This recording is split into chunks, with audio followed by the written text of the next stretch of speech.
Pats Interference is brought to you by FanDuel, the exclusive wagering partner of the CLNS Media Network. Okay, so the smoke has cleared. We are watching the dust settle. It has quieted down. The ink is drying on free agency. Tuesday night, March 21st, we are more than a week into free agency. Most of the big business is done. Still some big questions lingering, but the Patriots, as predicted on this podcast, had one mid-level trade. Could have another one still coming. JuJu Smith out the door. One splash signing, JuJu Smith-Schuster. Welcome aboard. Mike Gesicki, kind of a secondary signing. We didn't get to cover him last week with the NFL Network's Mike Giardi. 1 year, up to $9 million. Certainly a lot of incentives in there. And that's about it. They're bringing back the squad on defense. Virtually every free agent has re-signed except for Jakobi Meyers. So long. And Devin McCourty, who retired. Awesome ceremony today at the Patriots Hall of Fame. And they built back their offensive tackle depth. We already talked about Riley Reiff. Calvin Anderson, we didn't even give a grade to in the last episode. But this is basically it. And so we can largely say, based on their actions and their inactions, like coming close to Andre Dillard, what the plan was. But to get a little help in piecing this back together and figure out not only what the Patriots wanted in free agency, what they might do in the draft, but really where they see themselves today, I made some calls last few days, people around the league, within the team, around the team, to try to put those pieces together. So what I have here for you today are my notes from those calls. Some post-free agency intel, even though we could still have another shoe drop, another cliche, drink, and then an interview. With the Ringer's Brian Barrett, we did a 3-2-1 breakdown of where we are in the offseason. 3-2-1 is normally what we say for every game ahead of the season. Today was 3 things we feel like we could guarantee about the 2023 Patriots. Essentially, it's late March, but I think you'll be on board with most of these. 2 things we need to know before they really hit the field in the summer for training camp. And then one storyline that's being overlooked, a little under-discussed as everyone's looking over here at Lamar Jackson. And, ooh, that shiny thing that's still DeAndre Hopkins hanging out in Arizona, doesn't know where he's going next, where there's more substance to this. And Brian and I actually agreed on that. But before we get to my intel, before we get to Brian Barrett, what we can say definitively about the 2023 Patriots, I can say definitively this episode of the Pats Interference Podcast brought to you by FanDuel, the exclusive wagering partner of the CLNS Media Network. Sign up now at FanDuel.com/Boston and claim your $200 bonus. You've heard me say this before. It's still true. You can have a $200 bonus if you just put down a $5 deposit. Bet that, and then within 72 hours, you'll get that $200 bonus in cash if you go to FanDuel.com/Boston. They've been great to us so far, helping the podcast grow. If you would enjoy us here at Pats Interference, support the people that support us. It's that simple. Okay, on to the intel. So, again, they bring aboard JuJu Smith-Schuster. They see as an upgrade over Jakobi Meyers, as all of us wrote after the move was made for the Patriots. Really came down to yards after catch and a player with a higher ceiling who can give more for them. That's fairly obvious. Mike Gesicki, they feel confident is a piece they can move around. Bill O'Brien recruited him back when he was in high school, and Bill O'Brien was a head coach at Penn State. There's familiarity there. He's also a player like James Robinson, where they bought low on. This was a good move from the instance. If it's just a 1-year contract, up to $9 million is a figure that's always thrown around. You and I both know that's baked in with a lot of incentives and money that's never just going to be realized. So for the Patriots, I don't love the overlap of what's really 2 big slots, but they see JuJu as someone who can compete and play outside. We'll see how well that goes. How does he perform now that he's got all the money? TBD, talked about it last week with the NFL Network's Mike Giardi. But because of these upgrades, there was a clear focus here to upgrade at tight end. Again, their first move was send JuJu Smith packing down to Atlanta. They've upgraded with their receiving tight end. They've upgraded in their eyes at receiver. And from what I have heard, are pretty happy with their pass catching group as a whole. Not only because of the JuJu Smith-Schuster acquisition and Mike Gesicki coming along too, but they see with Bill O'Brien aboard, some people in the building believe that this was a 10 to 11 win team last year with the group that they had, if Bill O'Brien was there. Now with him here and some additions, this is the team they feel confident going in, is feeling we have enough. We have good pieces here. It's not just those 2 or 3. Hunter Henry should bounce back from his worst season of his career. Kendrick Bourne, total nosedive, should be on the way up. Tyquan Thornton, your 2 lead. I'm not saying I agree with all this. I'm telling you there is significant hope and belief in that building and all of those players, plus Devontae Parker, who they are very, very high on. So when you consider their acquisitions, their feelings about that group internally, as well as all the players they brought back on defense, because the plan there was very simple. It's not swapping out anyone at tight end or at receiver. It's just run it back. Everyone except for Devin McCourty, who retired. Awesome ceremony today down at Gillette, is back. That was it. It was that simple. Let's re-sign it, run it back, get guys who are going to continue to ascend. We talked about them, Uche, Duggar, Barmore, and let's see what we got. Supplemented those with some special team signings. But the bigger picture is the Patriots feel like they've got a good team here, which then, and making some other calls about, okay, well, how do they feel about DeAndre Hopkins coming aboard? What about Jared Jeudy? Doubtful. Doubtful is the word I kept running into making calls about people who were sometimes rejecting what the Patriots might do, or some people who are closer to them saying, if you look at Belichick's history at the position, there is no way in hell, as good as DeAndre Hopkins has been, and as much as we all love that clip of Belichick and Hopkins loving up one another back in Arizona in December, that he's going to give him $19.1 million. And so include the draft equity, which seems like it's going to come down from the projections of the second round pick we all thought Arizona would get. Maybe Arizona expected it would get, because Brandon Cooks just went for a fifth and a sixth. But even if Hopkins agrees to a restructure, which he reportedly is open to, Belichick's cap for spending at receiver is about $11 to $12 million per year. That is a huge pay cut for someone of DeAndre Hopkins' stature to take. So why would the Patriots be willing to pay anything more than they've done, as good as Hopkins is, when they've already felt they've made an upgrade? They feel really good about where they are from a pass-catching standpoint. Again, they don't just see it as a number one receiver or just a receiving core like we all talk about. They feel good about their offense as a whole. They needed to address their offensive tackle depth. I still think they're going to draft one for a guy who would come in not only as your highest paid receiver, but one of the highest paid players on your team is on the wrong side of 30. Never really separates well. Mike Lombardi said it today in his podcast. Always a good tell for what Belichick is thinking. Still catches the ball anyway. Excellent player. It's just not going to happen. I would say that with even greater certainty that it's not going to happen with Odell Beckham Jr., who's had 2 ACL tears the last couple of years, is around the same age 30 neighborhood. Not a bad place to be as a sports writer or you at home. Very bad place to be for someone coming off an injury and playing receiver. Not to mention the guy that we all remember early in his career has been MIA the last 5 or 6 seasons. Okay, that dynamic player. You didn't even really see him in Cleveland. So why would the Patriots, who probably feel like you could get 4 players to perform at the level of whatever Odell Beckham Jr. is going to do in the year 2023, add another player of that caliber for someone who wants to be paid like the guy who was back during the late Obama administration? As for Jerry Jeudy, a report from Benjamin Albright of Denver's KOA-FM, and this is reading from a story from Mary Kay Cabot, Cleveland.com. Awesome reporter, has been for a long time. She writes, but Albright reports that the Broncos would listen to an offer for a second-round pick and a player, which the Browns could possibly pull off. The Broncos supposedly at least pondered an offer for a second and fourth rounder, possibly from the Patriots. Okay, so this is the latest spark, ember that sets Twitter ablaze in New England for a week. I would just look at 2 words here. Forget that this is, a Cleveland reporter talking about something in Denver, passing on a report from someone in Denver.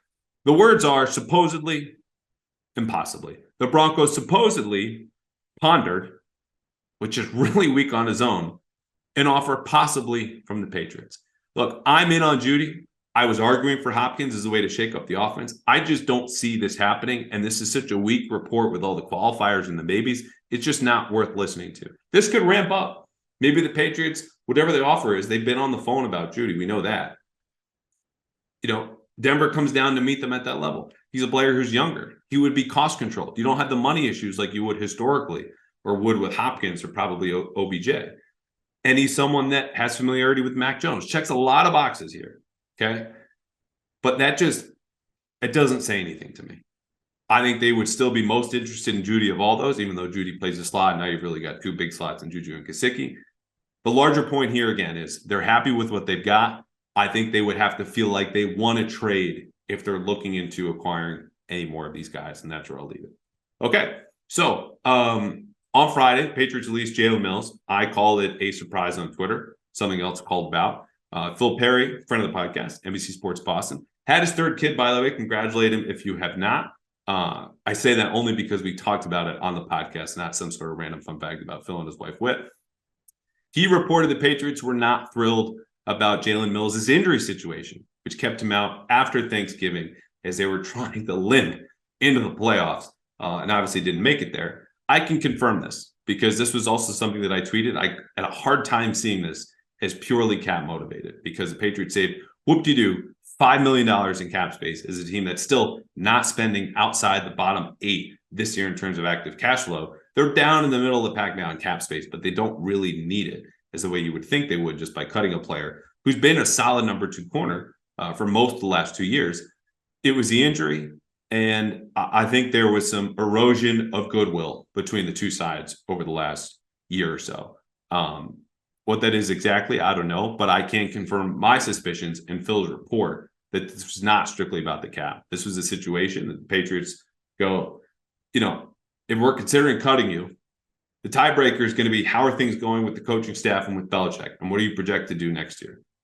Because again, as we talked about, he was ready to ship Rob Gronkowski to NFL Siberia in Detroit in the spring of 2018 because he had just had enough of Gronk. They had had enough of Jalen Mills, for better or worse. He's out of New England. The Patriots still need a corner. And the draft is coming up, and I would be very surprised they don't have one day 1 or day 2. So they feel good about their pass catching group. Jalen Mills is out of here, not just for cap reasons. The last one I'll say is this. I had mentioned to a number of people that, we're all calling the Patriots the 4th worst team in the division. How can you make the playoffs? You can't make the playoffs from last. I mean, technically, if you were all 3 wildcard teams, but inevitably you're just going to beat up on each other behind that division winner. I don't think the Patriots are as concerned about Aaron Rodgers as everyone else is. And I say this knowing Belichick has had more glowing things to say about Aaron Rodgers than virtually anybody else in the league. But some people close to the Patriots say they see him as a declining player and someone that, you face twice a year. That's great. They faced the Jets twice a year the last 8 years. The Jets have not beaten them since the Obama administration, okay? They respect the talent, the roster building, the pursuit. That's great. But to them, until the Jets actually beat them, they're still the same old Jets. And as good as Aaron Rodgers is, they were very, very close to beating him last year in Green Bay with Bailey Zappi. Bailey Zappi in his first NFL action in early October. So I was surprised by that. I'll pass it on. You take it for whatever it's worth. Again, it's not a direct report, but I just don't think they're as moved by this as the rest of us are. So that's it. That's my list. Here comes Brian Barrett from The Ringer. We had a good chat. Go check out Brian Off the Pike, and he'll be back at some point. Brian Barrett of The Ringer is here, host of Off the Pike, Boston Sports Podcast. You can listen to Brian multiple times a week. Spotify, of course, is preference, but also Apple, wherever you get your podcast. Little home and home here. I joined Brian last week on his podcast, talking about JuJu, usage, free agent signings. We have a little bit of that today. Before we get to that, however, you have spent, as far as I can tell, Brian, most of your career as a podcast host. I find both working as a guest, as I did last week for you as a host now, liberating in a sense. It's like driving the car, you get to chase the speed, everything that's going on, control where you're going versus just kind of playing with the music and looking out the window. But hosting versus guest, where am I going to get the different Brian Barrett today versus what I got last week? Well, I mean, I guess you're driving the bus, man. So you can take me in all sorts of different directions and I'm not ready to go. Like usually when I'm hosting, I know exactly where I'm going to go, right? I mean, you could throw a curveball at me and I got to see if I can hit a off-speed pitch. We've seen that with some Red Sox in the past. They can't hit off-speed pitches. So hopefully I'm ready to go, man. But you gave me a pretty steady rundown of where we're going to go here. So I feel good about that. But I will say this, Callahan, before we get started, you're doing better than me right now, man, because your team, UConn Huskies, man, Sweet 16. My team's not even in the NIT in Syracuse. So you're doing a lot better than me this week. So this is where I know the same guy is playing the same hits because we went to college basketball instantly, which puts a smile and did, as the folks at YouTube know, on my face because you do that with your podcast before UConn got to the Sweet 16 first time since 2014.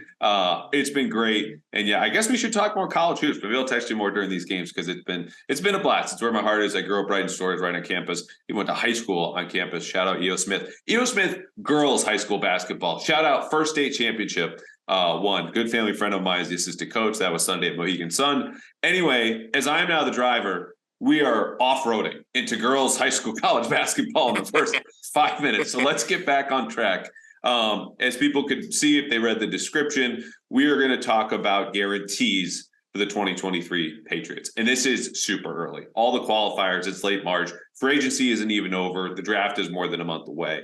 But I think largely, for the Patriots who've had this offseason plan for 2 months now, they know they need to execute the big parts of these. We are, of course, learning what that plan is as they continue to make actions or inaction in the case of certain signings that we thought maybe they would jump at. Mike McGlinchey, Juwan Taylor, all those offensive linemen. Turns out part of the plan was Riley Reif, who knew. But with those guarantees, with the actions that they've made and likely will in the draft, looking at receiver, corner, probably still an offensive tackle, what do we know for sure? So this will be the old 3-2-1 breakdown for people who followed us for the game previews. You did one of these when you first came on during the season. 3 guarantees, 2 things we still need to know before this summer. I think we said mini camp, but let's bump it forward to training camp. And then one topic about the Patriots now that's being overlooked, under discussed, however you want to put it, that deserves a little bit more airtime as we kind of get in a dead zone here for agency of the draft. I don't know if you like this period because it's calmer. You can really jump into the draft. I like the freedom here. But what about all that gravity before we get into 3 guarantees? Yeah, I like what's going on in terms of this time of the year because now I get to catch up on my draft prep, right? The free agency period has already kind of gone by and the Patriots didn't get a number 1 receiver, which is something I wanted to see them to do. So now I'm digging into other receivers at the collegiate level right now and who they could possibly get in 14 and would they go for a guy at 14, considering the fact that last year, of course, we know they took Tyquan Thornton in the second round. So would they actually do that again? So I don't have a problem with this time of the year, especially too, you got everything else going on. So I kind of like how you have the free agency frenzy. It goes nuts. And then it's okay, we got a little time now to get ready for the draft. So I'm not against how the NFL operates its calendar. In fact, I like free agency before the draft, unlike the NBA. Oh, completely. I think this is the way it should inform. Teams need to fill their roster holes immediately and then look long-term given the success of failure of that. But honestly, you would never want a year where you skip the draft, but I think that's the way you want to play it out. Teams' short-term needs addressed in free agency, the draft, where we always hear, we're just going to take the best player available. Doesn't matter if he's a punter or a long snapper, we'll take him because that's how we run our boards. It's not the case. There's a little bit of need mixed in there, but it's more of a longer-term need of projection. So that is not one of my guarantees that the Patriots will take a long-term view as they typically do in the first round. We'll get into more draft stuff later. But when I ask you this question, the first thing that popped into your mind, your number 1 guarantee about the 2023 Patriots at this moment, Tuesday night, March 21st, is blank. My number 1 is going all the way back to bringing in Bill O'Brien, which means Callahan, there are going to be more layups in the offense for the Patriots because there were none of those last year. And you start to think about it in terms of an RPO game, in terms of a play action game, things that were not utilized last year. Mac Jones last year, 4.3% of his dropbacks were in RPOs. That's obviously a very small number. Just 19 dropbacks in total. You look at some of the other guys. Hurts had 69, Tua had 43. I point those guys out because, of course, they came from the Alabama offense as well. With Bill O'Brien, Deshaun Watson back in 19, 517 passing yards out of RPOs, which is 3rd. And here's the big one, Mac Jones. You realize he's one of the best RPO passers of all time at the collegiate level? It's stupid. He was 73 of 78 in 2020. That's over 93% he completed in terms of his passes. 890 yards, 10 touchdowns, no picks. Almost a perfect passer rating. And really good in the play action game at Alabama as well. And he was 39th out of 41 quarterbacks in terms of drop back percentage out of play action last year. So that's my number 1 thing is there are going to be more easy opportunities. They're going to go after the stuff that most teams in the NFL went after last year, but the Patriots decided not to with Matt Patricia. Or looking back at your story in the Herald, Matt Patricia and company were unqualified to be able to put those layups into the offense. Yeah, great points all around. The Patriots grabbing for that low-hanging fruit, as I referenced last week in your podcast, was number 1 on my list. I think you call them layups, whatever you want. They're not going to leave as many points on the field as they did last year, largely due to coaching. We've all written that story or read it or referenced it. Okay, that's in the past now. But my second point is tied to that, and that obviously that'll be cured by the coaching of Bill O'Brien, who's Probably not a top 5, maybe not even top 10 offensive coordinator, but he's certainly not dead last, which was the setup they had last year due to inexperience and just being ill-equipped for that job. So that's a huge improvement. The other area in which they're not only just going to grab the low-hanging fruit, which, mind you, sometimes isn't RPO. Sometimes there's diminishing returns in those type of plays because of the defense you're facing. It could be more man coverage or just, say it's the Eagles defense, like you referenced a ton from Jalen Hurts, they're used to it. They're going to diversify the offense. Like you are going to see a wider breadth of plays as opposed to the same script of plays that were disconnected, where the play action passes are not built off of the same run actions for the most part, or not as strongly with the wide zone in the boots that they never ever ran. And you'll see them skip over things like, hey, we can have Lil Jordan Humphrey play as a de facto tight end, which again, don't want to go back to last year, but the stuff that almost got to be overthought and like, oh, we'll take this approach and just run a bunch of 12, but it's disguised as 11, And so that's the thing. You will get the low-hanging fruit in addition to the opposite end of that, of, I guess, the high-hanging fruit. Do we ever call it that? What are the tip-top fruit, the sweetest, I guess you can call it that. I've never heard of that, but I didn't think we get a little Jordan Humphrey reference either, so there we go. Yeah, people forget. There was a lot that happened in September 2022. But I'm double dipping here in offense because I think the points are equally important. We can talk about them, getting back on track. It's because they're going to do the simple things better. And they're also going to do more complex things more smoothly. Will it all work? Who knows? But I think it'll just be a better balance with more experience and stuff that we've talked about. So that's my number 1 and 2. What was your 2? My number 2 is I still believe they're going to have a lot of trouble defending receivers in the division because of the fact that, and look, Ramsey wasn't going to come here, right? We look at some of the other guys. Darius Slay probably was never going to come here. Dean ends up going back to the Bucs, and who knows if he's really a true number 1 corner. But you look at this division, and you have Garrett Wilson, you have Tyreek Hill, and Waddle in Miami, Diggs in Buffalo. Hill last year, 12 for 94 in the Pats in the opener when they actually had a real quarterback in Tua, not Bridgewater and Skylar Thompson. In that game, Waddle 4 for 69 and a touchdown. Stephon Diggs owns the Patriots, 7 for 104 and 9 for 92 last year. Both games he had a touchdown. Garrett Wilson with Zach Wilson in a game against the Patriots last year had 6 receptions for 115 yards with Zach Wilson as the quarterback. That's how good Garrett Wilson is, right? And the Patriots right now, Jack Jones, good rookie year. You have Marcus Jones, more equipped to play in the slot, and Jonathan Jones, maybe he moves to free safety, maybe he plays some corner, but we know this. He's not a number 1 guy that can defend on the outside. So unless they go into the draft with that 14th overall pick and look at whether it's Christian Gonzalez, whether it's Witherspoon, the kid out of Illinois, we've obviously heard Joey Porter Jr., the connection, the former NFL player and all that. And the other thing would be one of those guys has to instantly be, I'm not saying Sauce Gardner, but be a legitimate bona fide number 1 corner.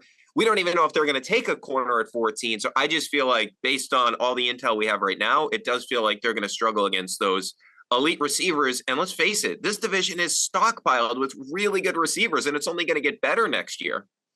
It is. And that was actually my third point, which I'll pivot from now because, I could list off that the worst team in the AFC last year, the Jets, was still 16th by DVOA, like the last team above average in the entire NFL. And now they're going to get Aaron Rodgers. Naturally, they should be better. Miami and Buffalo both in the top 8, even though Miami was 26th the year before. The Patriots fell from 4th in 2021 to 15th last year. I think the division will be better. That's obvious enough. Let's guarantee this specifically about the Patriots. So my third is that the defense, which you just alluded to, the questions at corner, is still going to be powered by this pass rush. And we see Matt Judon go from career year to career year. Josh Uche joined him last year with 11.5 sacks. Dietrich Wise had 7.5. Even though he tailed off with, those sack totals late in the year, the pressure was as consistent, if not more consistent, than everyone else in the roster. Juwan Bentley, they really utilized as a blitzer. He gets 3 sacks, matches his total number of pressures last season as he did in any other season beforehand by like Thanksgiving. So I think the pieces are there. They're relying on their front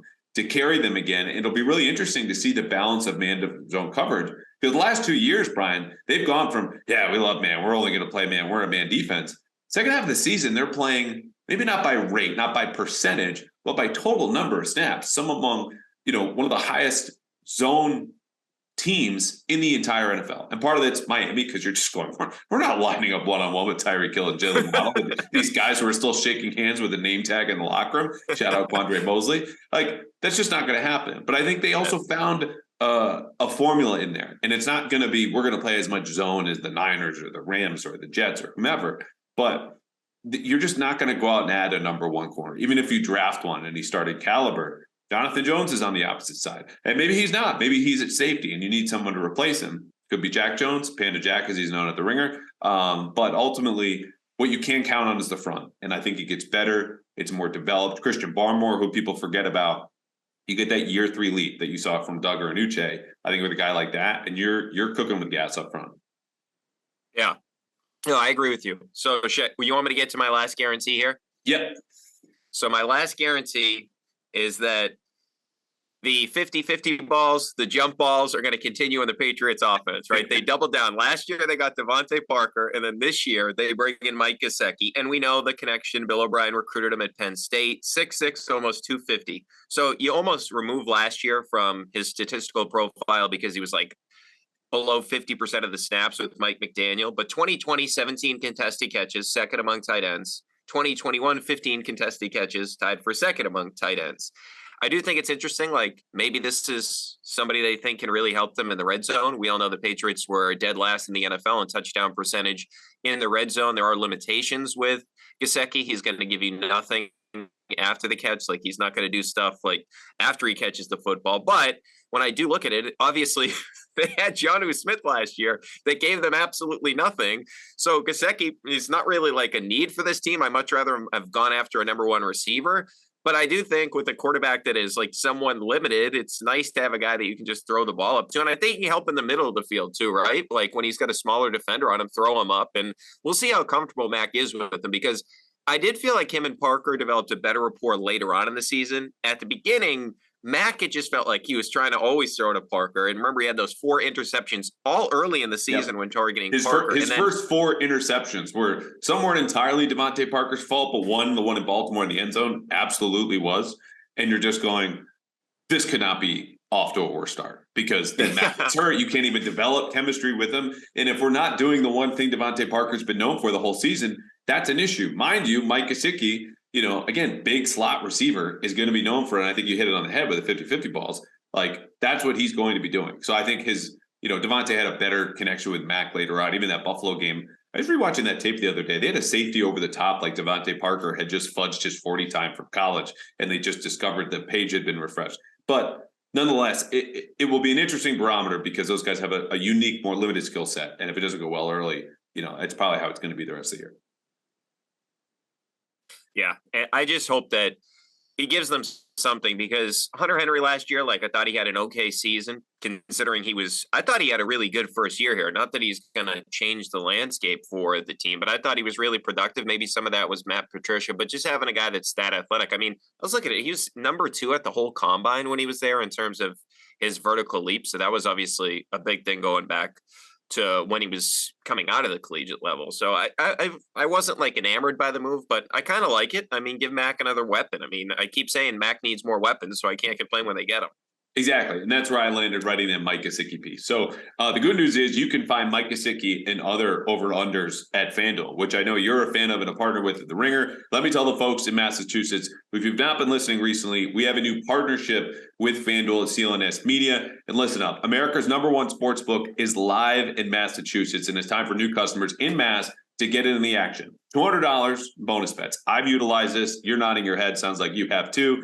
It's guaranteed. You put down a $5 bet. Just sign up at FanDuel.com/Boston. Use the link in this episode page, Spotify, Apple, wherever you can find it. Then you can bet on the Pats, the draft coming up. What position are they going to take first? The Sox, the Celtics, the Bruins. Brian, you recently bet on the Bruins. It's first to score, defenseman to score anytime, right? Yeah, that's my good one. Anytime goal scorer, take the Bees D-men, because they score often. I hit on Lindholm. I've hit on McAvoy. Just keep betting anytime, because it's like plus 800. I don't think people have caught up to this. Like, these defensemen for the Bruins score all the time. And on the puck line, you can get them at, like, I got plus money on a 1.5 puck line the other day against the Wild. I'm like, this is easy. The Bruins are going to win by more than 2 goals, right? They won. It was 1.5. So yeah, I've been going crazy on FanDuel, man. Yeah, betting on the best team in hockey the entire season, historically good, seems to be a, as they say, safe bet. So again, bet responsibly, but money line, point spreads, player props that Brian just mentioned, you can find it all on America's Number one sportsbook. It's an app that's safe, secure, easy to use. Visit FanDuel.com/Boston. Make every moment more in America's number one sportsbook. Must be 21 or older. Present Massachusetts. First online real money wager only. $10 first deposit required. Bonus issued is non-withdrawable. Bonus bets expire in 14 days. Restrictions apply. See terms, all the terms, at sportsbook.fanduel.com. Gambling problem? Hope is here. Gamblinghelpma.org or call 800-327-5050 for 24/7 support. Okay. We have three things we think we know. We're probably wrong on some of them. That's how it goes in March. But I think for the most part, we're on target. Two things we need to know either before the mini camp comes and everyone's required to attend in June, or you can push it to training camp, your choice. What do we got? Okay, the first one I have is, who are the leaders, right? Like Devin McCourty's gone and he played 97% of the snaps. So like on the field, he's basically the captain of the defense, right? He was the captain for all these years here and he's in charge of a lot of stuff going on back there. So I think that's a major question mark. On the offensive side, I guess it's going to land on David Andrews, but obviously Mac needs to show some maturation when it comes to the leadership. Obviously, people were not happy in that building with Mac last year and the attitude. So that's one of my big ones. And then the other one I would say is this, Callahan, is what do we make of Tyquan Thornton? Like, I want to get the reports. Tyquan Thornton has put on 10 pounds of muscle. He's working out with this guy and that guy, and he looks good because you use a second-round pick on a receiver. Yeah, it's not a first-round pick, but last year is basically a lost year because of the injury and the Patricia situation. But you look at it, first-year receivers last year, Wilson's over 1,100, Olave's over 1,000, London's over 800, Pickens is over 800. Then you go to the second-year guys. Waddle's over 1,400, Smith is over 1,300, Chase is a stud, we all know, over 1,200, and St. Brown is over 1,100. So they have got to find a way, especially considering they didn't address this in free agency or via trade. They got to find a way to make Tyquan Thornton at least an important part of the offense. If he's not like having these type of seasons, obviously, but we need to see him be impactful. Like they have to find a way to weaponize that speed, which we never really got to see last year outside of like an end around in that game against the Browns. Yeah. Yeah, the Tyquan Thornton is one of my bullet points, and I'll give them both to you here. One of which is how much weight did Tyquan Thornton and Cole Strange put on, because we could go, okay, who are going to be our year two candidates? And sometimes watching minicamp, you go, oh, it's Trey Nixon, 7th round pick, year 2. He's going to take off. He had 2 great days of practice. You put the pads on in the summer, and goodbye, Trey Nixon, because he just fades back to the practice squad. That's the player that he is. Sometimes you get to see Mac Jones, even Bill Belichick pumping the tires in year 2 Mac Jones. We all saw how that went. So there's only so much you can learn by minicamp. But when you look at the size, Cole Strange just talked about, it's difficult for me to put weight on. He held up really well against Cameron Hayward in week 2 at Pittsburgh. It was great. After that, he had a real issue with certain bull rushes and got benched in games midseason and came back around. But like, he's got the functional athleticism down, not a problem. The right approach, the right mentality, the work ethic, all that stuff. He just needs to get bigger and stay bigger, and you learn how to use that strength. So how much weight have they both added on? Because I think that'll portend well for them as a potential year 2 leaps, and they're going to need Thornton to provide that kind of deep speed. For me, also, what's the plan B at corner? Because they could still be in the market in the summer, but that's a position you don't really want to be in the trade market for and have a need, because it's just like offensive tackle. Everyone would love to have an extra corner. To me, Jack Jones is at best your plan B. I think you'd rather have another starter opposite Jonathan Jones. So again, I mentioned might not even play corner, but those are issues where I think things could devolve quickly if you still have an issue with, Cole Strange or Tyquan Thornton staying at the same level. Or you're looking at one of the most important positions on the roster and going, we got appreciably worse, even if Jalen Mills didn't play after Thanksgiving. Yeah. There's a lot of question marks when you look at this cornerback position. And as I alluded to earlier, especially with the receivers, and like, what do you think the plan is going to be for Tyquan Thornton? Like 5,000, 7,000 calories a day? How much does that guy need to eat to put on weight? Because he looks tiny to me, man. Like and he's got like, I don't want to like get too into like his build, but it's not like he's got wide hips or broad shoulders. Like it doesn't really look like he makes Gumby look like he could go into the world's strongest man competition. And like I tweeted out the other day that he's 6'3", and everyone's like, oh my God, there's no way. I'm like, you look at the dude, he's appreciably taller than I am and is flat 6 foot. And he measured 6'2" at the combine, but 181 stretched out to 6'2", 6'2.5", whatever, is really thin. So he's never going to put on a ton of weight. I don't want to get into the tiny wrist conversation, his body composition. Like he can play receiver. I think he just needs to show up and find a way to still get off press, be better at the top of his routes. Like the release package could always be expanded a little bit. But But hey, whatever plan Ted Harper, by the way, I learned today Devin McCourty's retirement ceremony, Purdue alum, really tough break for Ted Harper, team nutritionist during the tournament. That whatever plan Tyquan Thornton's on, I would love to be on. That's just never going to happen. One thing here is we go to one thing that's been under discussed. This is not my choice, but I kind of wrestled with this for two things we need to learn. Is do they have a really solid answer at punter? But if you don't care about this, Brian, as a guest, you get to drive the car now for a second. We don't have to discuss this, but there was a graph of the best punters by EPA that went around Twitter late season. The last two punters on those graphs were Jake Bailey and Michael Pilardi of the New England Patriots. Is this a big problem? Is this a focus for you? Something we need to learn or something that's under discussed? I just think they got to find one. I mean, like, I can't believe the trouble that they had at punting last year. Like, well, when they that need was to going find on, one, but is it a big pressing deal? Like they clock, Chris Board's going to help on special teams. Cody Davis is back. Slater's back. Like the coverage issue should be okay, but the punting, is it a big problem to you? Yeah, it kind of is based on what happened last year. And when you don't have a high-powered offense, you have a good defense, you don't have a great defense, right? I mean, some of the numbers would tell you they were great last year. You can't be losing the special teams game. And that's so like uncharacteristic of this organization. And it happened a lot last year. And a lot of it has to do with the ineptitude of the punters.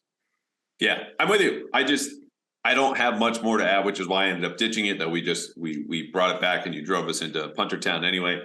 Because yeah, it was really bad. It needs to be better. I think they'll draft one. This is a class that my understanding is doesn't have many drafting pick caliber players worthy of a draft pick. But we shall see. One's from Rutgers. So if FanDuel has the odds about the Rutgers punter getting drafted by Bill Belichick, I am sure they are like minus 10,000.